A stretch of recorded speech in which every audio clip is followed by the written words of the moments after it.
The scent of mountain pine and winter frost clung to my clothes as I was escorted through the stone corridors of the northern pack stronghold. Before me, each breath materialized in small clouds of vapor that dissipated into the frigid air. In my chest, my heartbeat thundered. A wild, erratic rhythm that I feared would betray my terror to the guards flanking me. Their expressions remained impassive, but their nostrils flared occasionally, no doubt catching the sour notes of fear emanating from my skin. I shouldn't have been there. I was human, fragile, disposable. For centuries, our kind had maintained an uneasy peace with the werewolf packs, but territorial violations were still punishable by death. My transgression had been accidental. A wrong turn while hiking that led me across the invisible boundary marking their lands.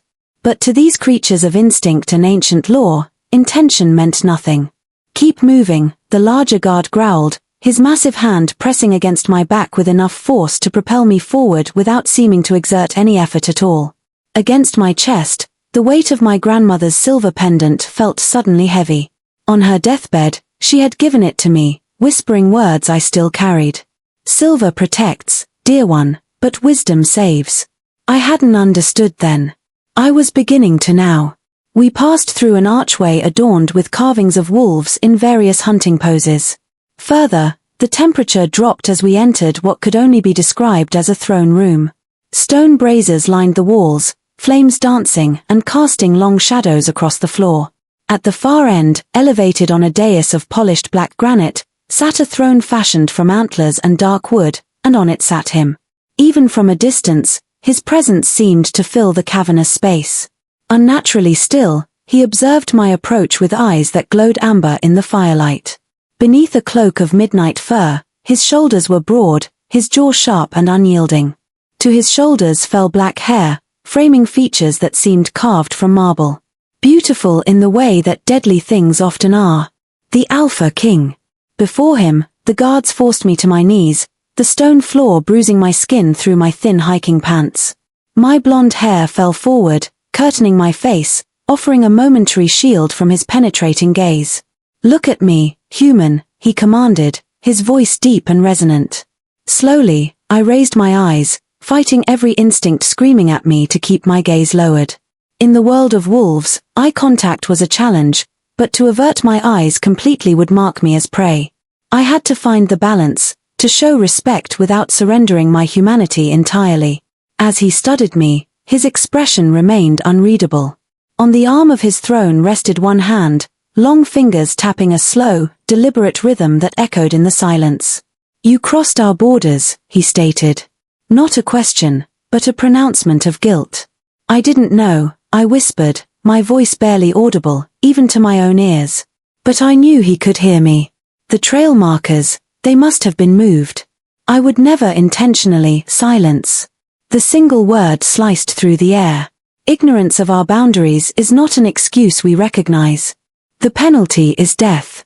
A tremor ran through me and I fought to keep my composure. So final, so absolute, death was for what amounted to a wrong turn on a hiking trail.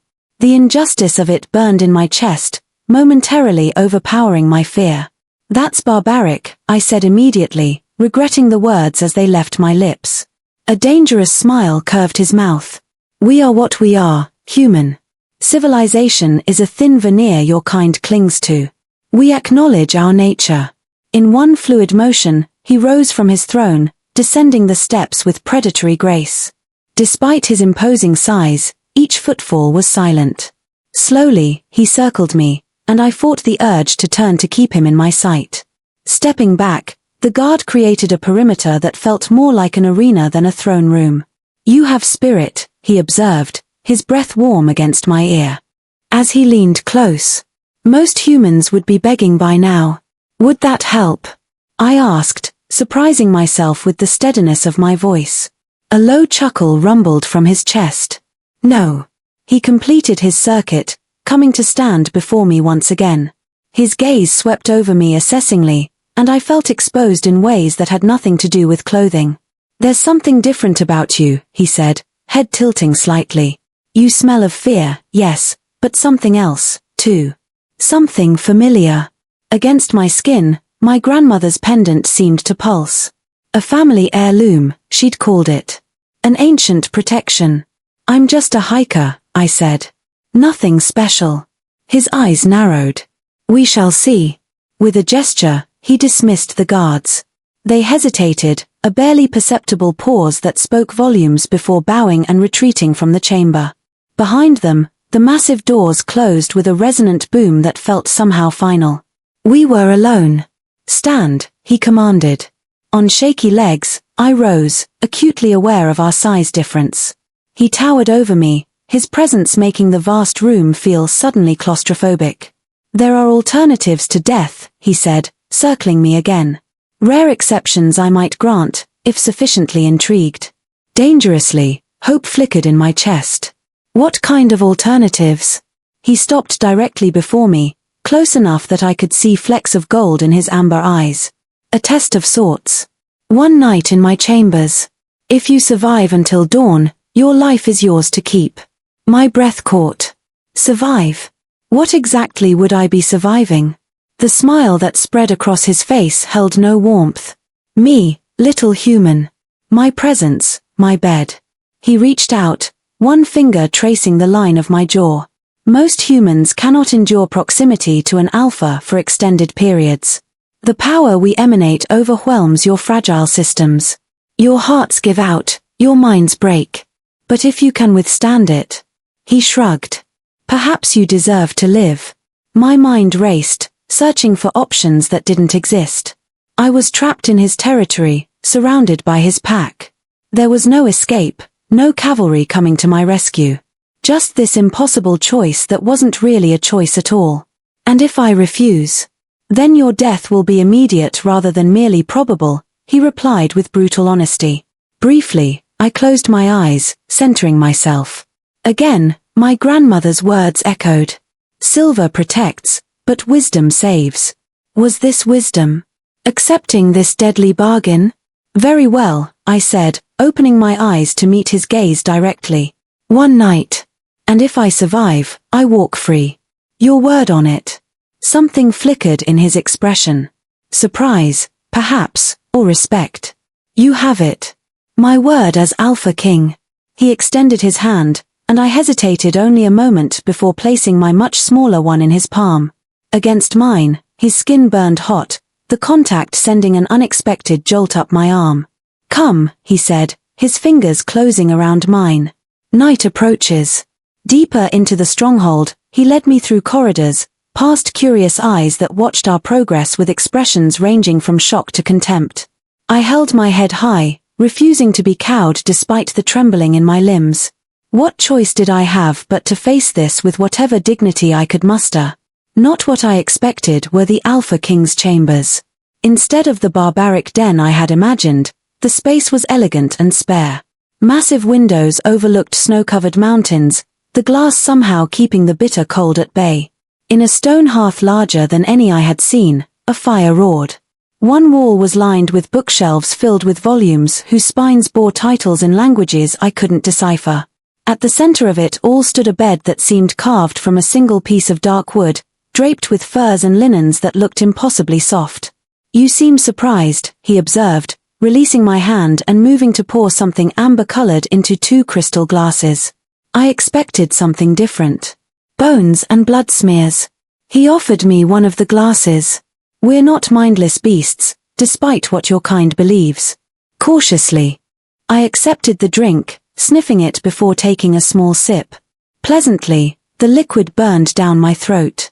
Whiskey, expensive and smoky. Why are you doing this? I asked.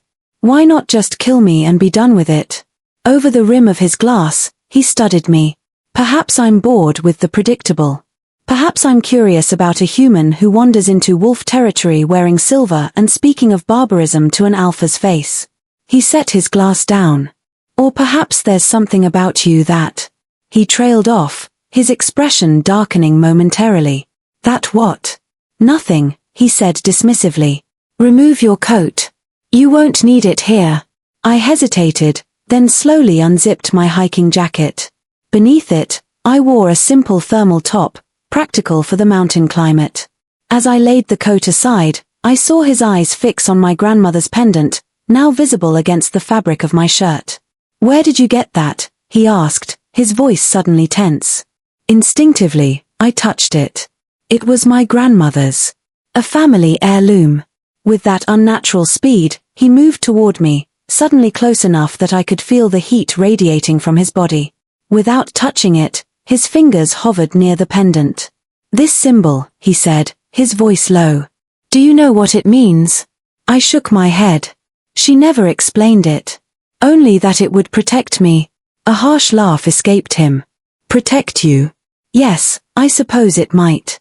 He stepped back, regarding me with new intensity. "What was your grandmother's name?" "Eleanor," I said. "Eleanor Hayes." The glass in his hand shattered, startling me. Blood and whiskey dripped from his fingers, but he seemed not to notice. "Impossible," he whispered. Before I could respond, a knock sounded at the door. The Alpha King's expression shifted, the vulnerability I'd glimpsed vanishing behind a mask of authority. "Enter," he commanded. A woman appeared, tall and severe, her silver-streaked hair pulled back in a tight braid. At the sight of me, her eyes widened slightly, but quickly returned to her Alpha. "My king, the northern delegation has arrived early. They're demanding an audience." Under his breath, he cursed. "Now is not the time, Celine. They insist it cannot wait.